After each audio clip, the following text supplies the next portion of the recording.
আসসালামু আলাইকুম। আজকে আমি আপনাদেরকে তালের পিঠা করে দেখাবো। সেজন্য প্রথমে আমি একটা বাটিতে নিয়ে নিয়েছি তালের রস এবং সেই সাথে দিয়ে দিয়েছি কিছুটা আটা এবং তার দ্বিগুণ পরিমাণ চাউলের গুঁড়া, স্বাদ মতো লবণ এবং সামান্য চিনি। তারপর এইগুলো দিয়ে মিক্সার করে নেব। আপনাদের যদি ডোটা বেশি টাইট হয়ে যায়, শক্ত হয়ে যায়, তাহলে আপনারা একটু পানি দিয়ে অ্যাড করে পাতলা করে নেবেন।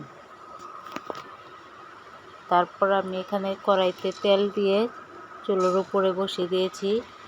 চুলোর আঁচ থাকবে মিডিয়াম টু লো হিটে। তারপর আমি ধীরে ধীরে এগুলোকে উল্টে পাল্টে ভেজে নেব। হালকা লালচে কালার হলে, এরকম হলে আপনাদের পছন্দ অনুযায়ী কালার করে মুচমুচে করে আপনারা নামিয়ে নেবেন।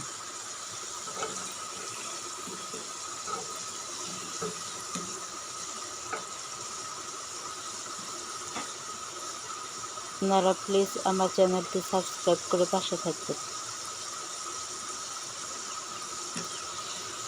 এখন আমি আমার পছন্দ মতো কালার চলে এসেছে, এগুলোকে নামিয়ে নেব।